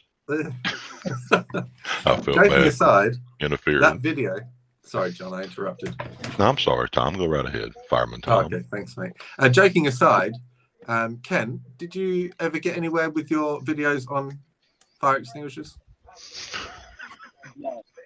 No, you didn't do it. No, Okay. I emailed Don Boy and a couple others. I got a couple of messages, but I just wanted like a 30-second, video from each of them on what they used, and I was going to make a compilation, but only 1 or 2 replied. Oh, okay. Well, anyway, if Mick asked them, maybe I'll get a better response. Yeah, maybe. Since Luke's incident, I've made sure I've got the fire extinguisher on me the whole time now. So that good did come out of that clip. Yeah. Tom, is that powder? Yeah. Yeah, you really don't want to use that around your tools. Yeah, it's messy. Klaus? No, it starts corroding. It don't matter too much. That's it. True, but hopefully you don't have to use it. You don't want Oh, slow down. You said that powder will rust your tools. It's only baking. Bicarbonate. Baking It's baking powder. It's very corrosive. But your shed's on fire. Oh yeah, I get you. No, Mick, I get you. I know. Save your house. Yeah, but I mean, if you have, this is like when this comes out, it's like it looks like soapy water, but it's a fire retardant. Yeah, but it's liquid. You don't want a liquid because if it's gasoline, it'll spread. This will stop gasoline fire immediately. Really? Prove it, Klaus. I already did, but the camera wasn't running. Is that more of a foam? A foam, is it, Klaus? Foamy thing, yeah. Okay, yeah. That would be okay. But to me, it don't matter.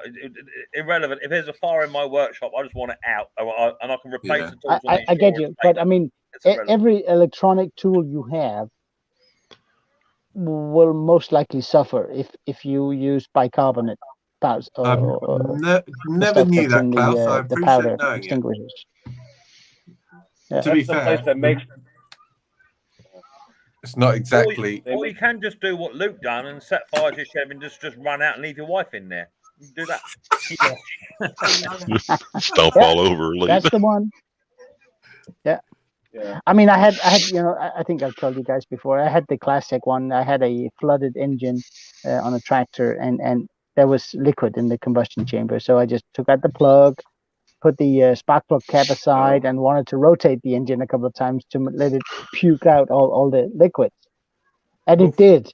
But the spark plug cap has sort of gone back to its original position right in front of, and it just went, poof, and it. I mean.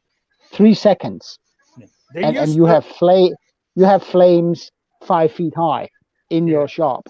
It goes that fast. Yep. They used to have a little V notch right on the motor on the engine, so you could flip that spark plug end right on there for a ground.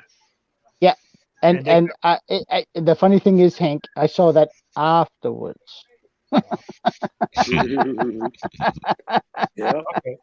No, but I mean, this stuff here, it is so cheap, and it's a spray can. It's like, what is it, Klaus? I want to take a photo of it. So I'll tell you what I'll do.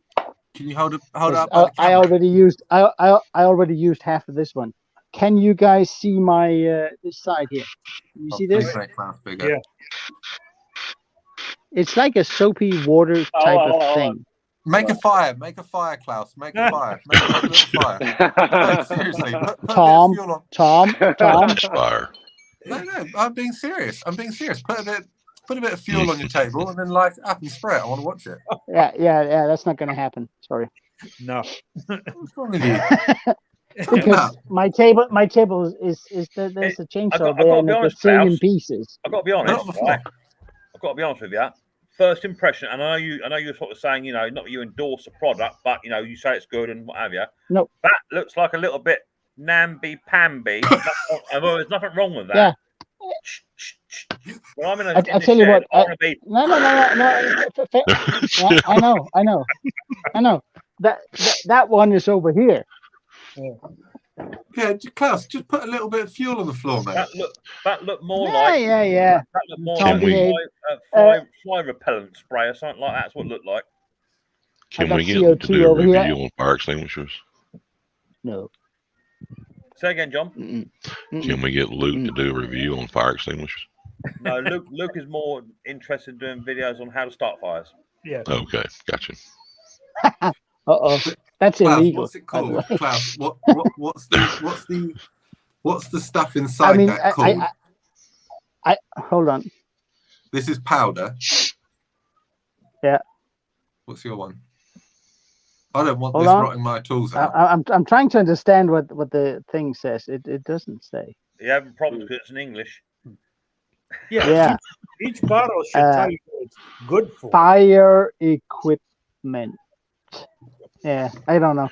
It's something, and you're not supposed to put it in a freezing condition. How do you know that's not going to rust your tools, Klaus? Because it didn't last time I used it. Yeah, it didn't. It doesn't get airborne like the bicarbonate. It doesn't. It's like, and I'm telling you guys. I mean, when I had the tractor catch fire, I was kind of like, oh shit. And then 2 seconds later, I had this, and it went, and the fire went out. Did you run over anybody leaving the shop? Huh? Did you run over anybody leaving the shop? I didn't leave anything. Okay. It's funny. No, but I mean, for the fires, we can start, with one engine, and unless you have a generator with 20 liters of fuel in it. I mean, it's limited. I have the big CO2 one just in case something electrical starts burning, but for a gasoline fire, which is the one we are most exposed to, I think this thing was just a lifesaver. I mean, it worked instantly. You caught it in time. That's a yeah. I mean, it's one of those things when you think about afterwards. If you had started going, okay, I got a fire let's see, where is the extinguisher? You lost. Yeah. Mm-hmm. Because either something else will catch fire or the thing has started to melt down. Exactly. So, It is a big worry, isn't it? You know, I mean, my workshop would go up like a bomb. Yeah. With it being timber and all that oil and fuel on the floor, it would just go straight away. You know. Yeah. It is I something was to just worry saying, about. I always Only try to you drain prevent the fires. tanks, especially in the Yeah, but I mean, generators. I I use- don't need fuel, 7 gallons of fuel in every generator. I just drain them all, keep them empty, have the fire extinguisher standing by. And it's funny because a few weeks ago, my son brings it to me and he says, Dad, it's in the red. You know, the little gauge is in the red. And I'm like, how the hell? It's brand new. I finally got out of him that he was playing with it and drained it and put it back. And it was probably there for a month and didn't tell me. So thankfully, I didn't need it because I would have been, house would have burned down. What fire extinguisher do you use, James? What? Same, I think, as you. It's just the ABC, the chemical one. The powder. I want to get a CO2 one or even like the spray one, but I can't find the CO2 ones in the They're stores expensive. around here. They're expensive. Amazon's selling over here. Might have to do that. Yeah, Does the can't find them CO2 in a work on store. everything? I mean, I got mine. I call a company that does this for businesses. You know, they do all their fire protection. And I said, guys, do you have one? You know, that sort of went out of stock or something. As long as it's got pressure. To be fair, James, I work for a really big company, and they're everywhere in our buildings. I'll just post you one. It's no problem. They're everywhere. The health and safety guy won't even notice it. They won't even notice. They'll fail inspection and be like, Mick, what did you do? There's plenty of them. He gets a lot of them from on my train. They'll round it. I'll pick you one off. No problem. But I think I could do that. For liquid fuel fires, the foam version works really well. So yeah. Which one's the foam one? The powder one or the one you got?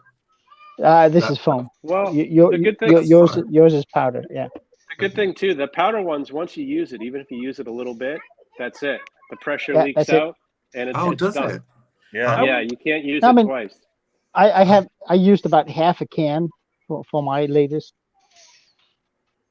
I wonder if it's the same but I mean, it's just on the desk. I bought a new one that's on the wall.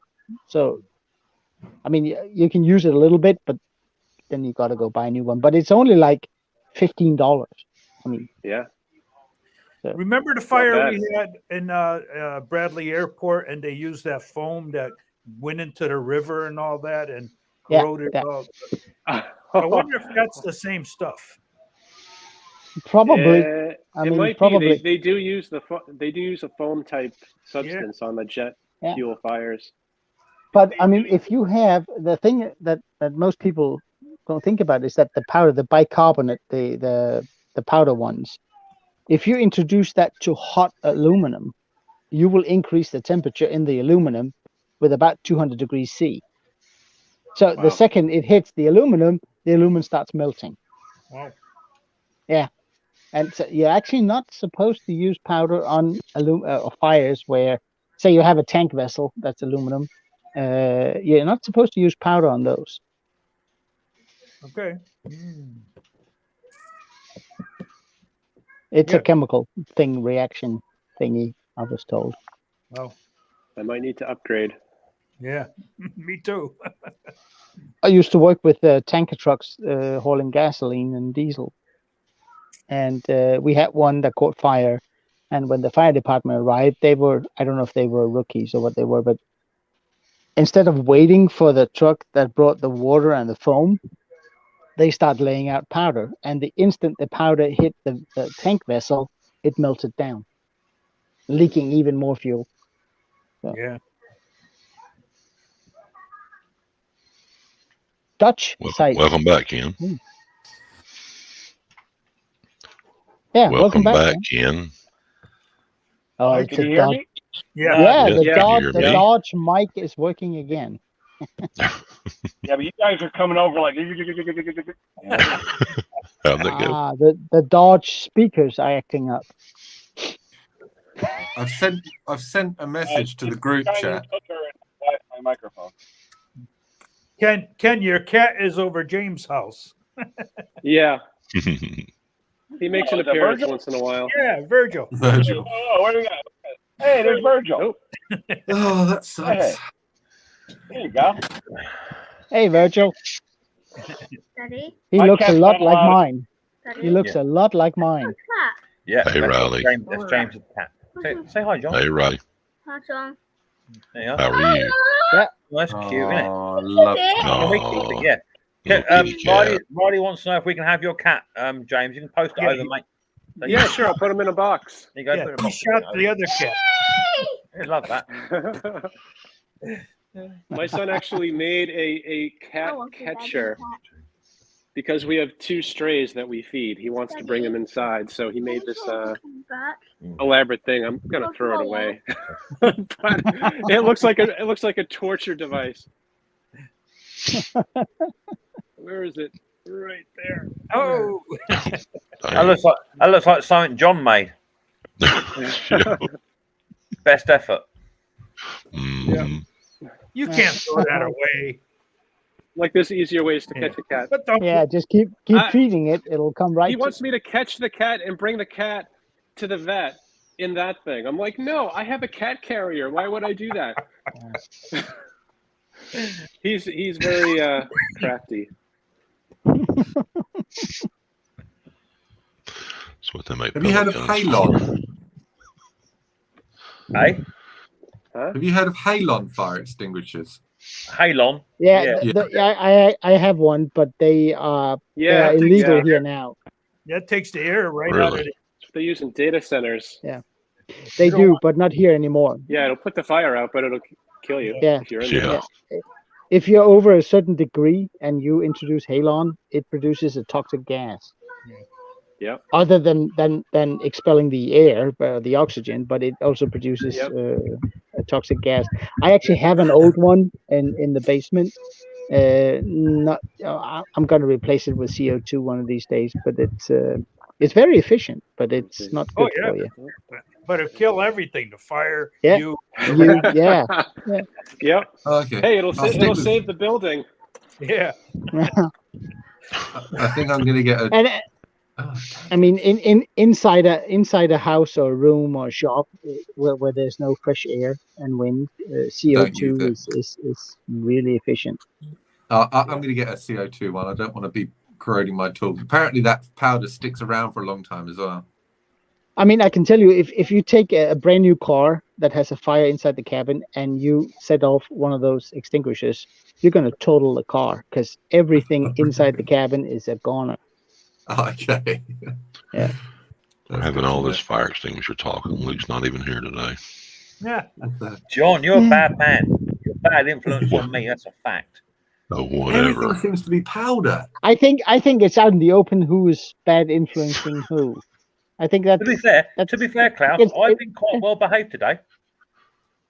Highly unusual. Look, see, even James nodded. yeah, but See?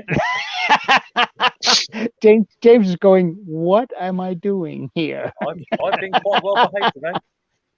You are, Mick. Actually, you are. It's only because I'm doing a double shift and I'm really tired. That's all it is. Just wait Yeah, till next yeah. week. Yeah.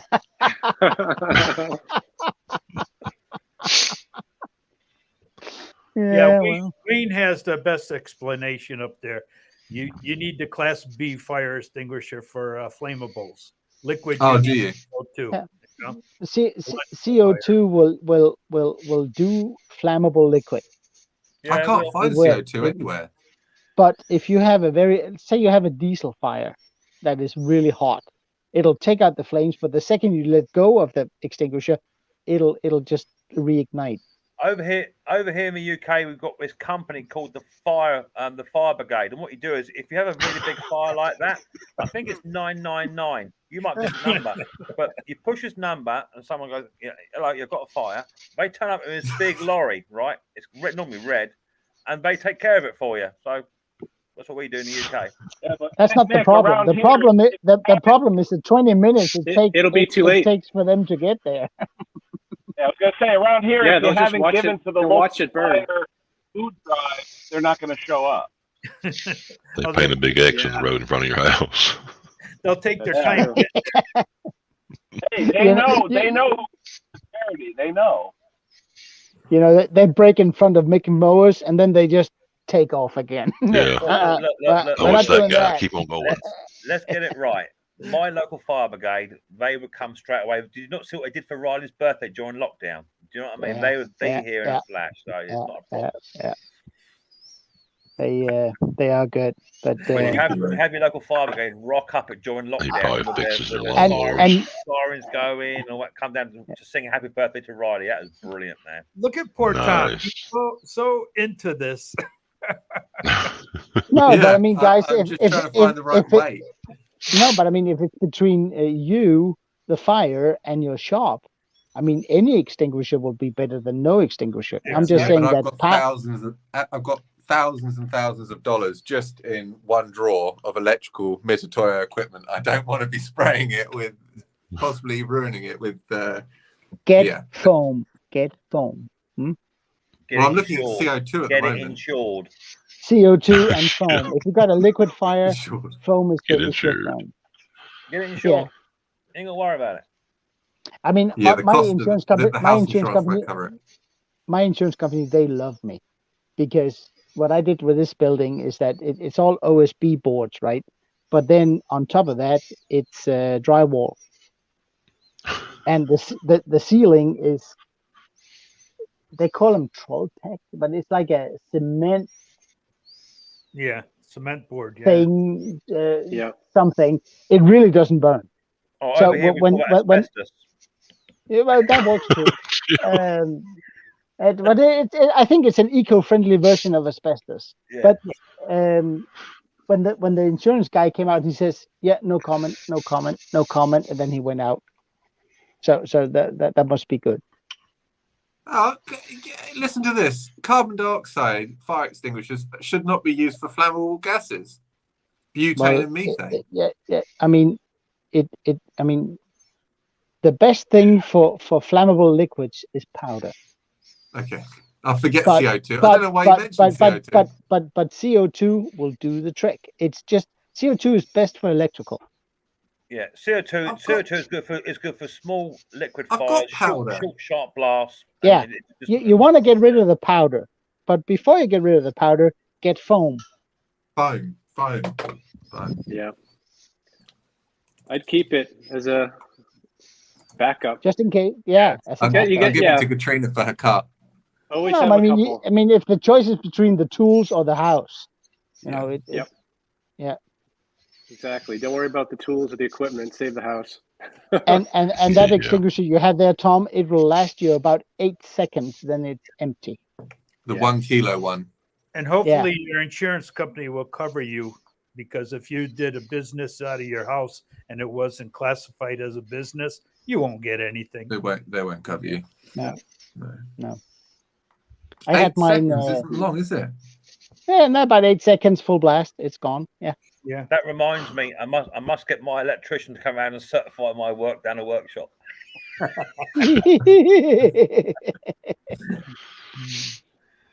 Well, mine is actually certified. It's, I don't know why, but it is. Mine's certified by myself. Yeah. I But, moved I mean, as long as you know what you're doing, Mick, it doesn't matter, does it? Oh no, I just watched someone on YouTube. Hey, it's been 2 hours, guys, so I'm going to end it. You guys can talk if you want, but I got to head home. So I'm going to hit the end button. If you guys want to continue, feel free. You're grayed out. You could swear. You can do whatever you want. But I got to head home because it's been 2 hours, and I got to pee. Swear. I gotta pee. Take care, Ken. Enjoy your Take day. care, guys. Ken. Thank you.